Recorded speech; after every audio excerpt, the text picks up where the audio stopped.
welcome to the second review of the evening. Up this time is a game called Explosive Dinosaurs. Kind of moved on to the other end of the content and maturity scale, haven't we? A little bit. Yeah. Anyway, so Explosive Dinosaurs is a 40 friendship destroyer competitive minigame thing with dinosaurs and explosions. There's a lot of exclamation points in these bullet points.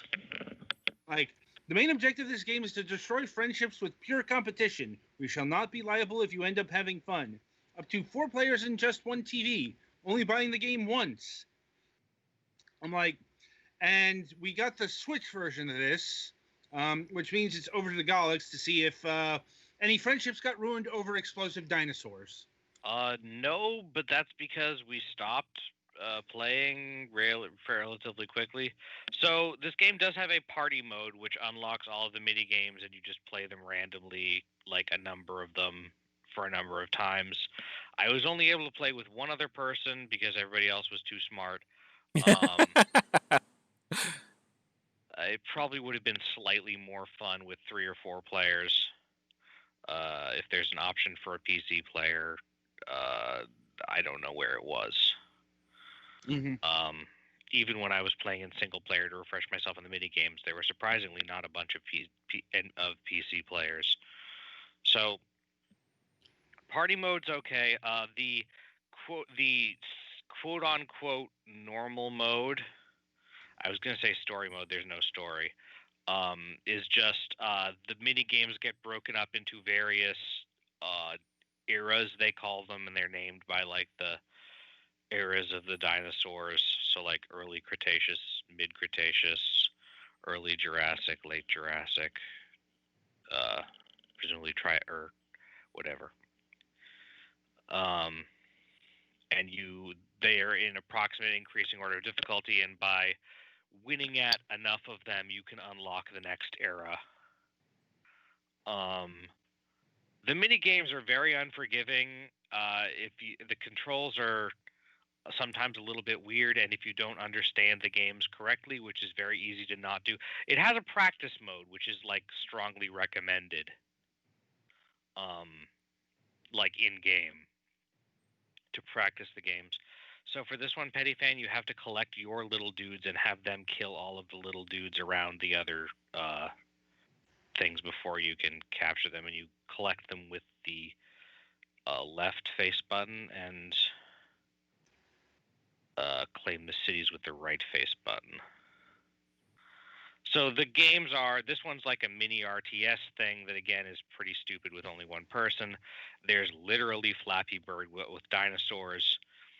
You have your choice of 4 differently colored dinosaurs of varying degrees of 90s radicalness that is never particularly low, even the wimpy blue one, who mostly just looks scared of the meteor.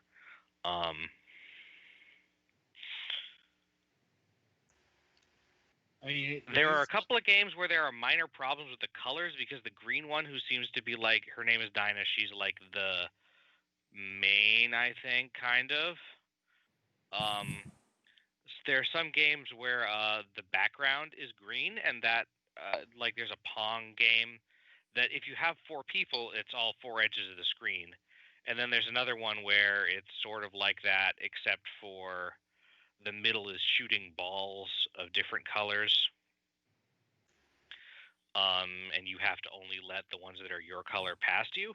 And the green balls are a little bit harder to see on the background. But they're not particularly innovative mini games. They're serviceable, I guess. Though a lot of them, if you don't know what you're doing and don't like read all of the controls, like the Falling Meteors game, you basically can't win if you don't remember that you can move faster.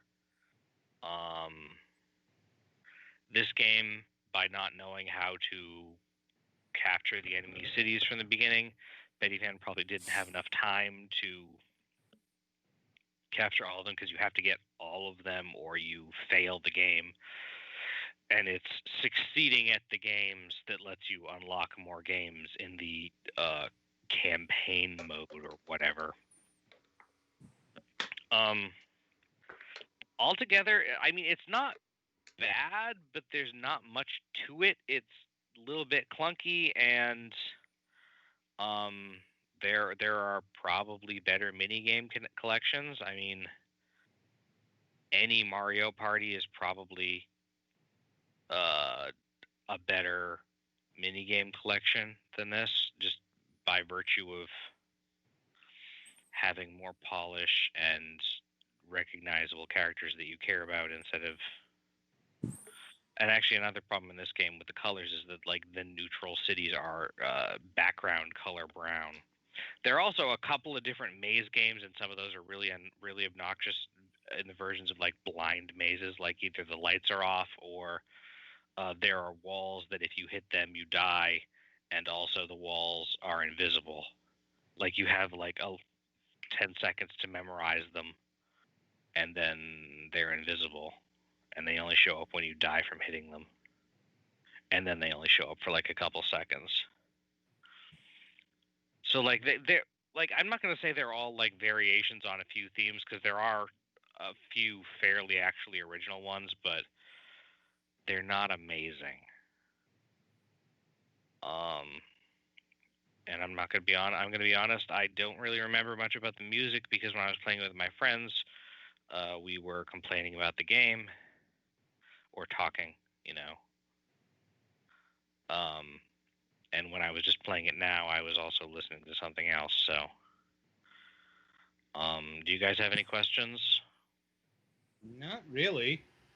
Like, in regards to the PC version of Explosive Dinosaurs, it did recently, or as of last year, implement the remote play together feature. For whatever that's worth. Mm-hmm. Yeah.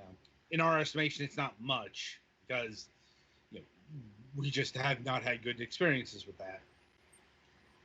Yeah, it's intended for local co-op, really. Yeah. But yeah, it's not bad, but it's like just a very basic mini game collection. Right. Slow down more. Yeah. Anyway, in terms of pricing, we do have parity. The game is $8, $7.99 across the board. Honestly, even at that, I'd still kind of put this on a maybe wait for sale. Fair enough. I didn't really seem to enjoy your time with it. I didn't hate it or anything. It like did the opposite of grab me. It just is really whatever. Uh-huh.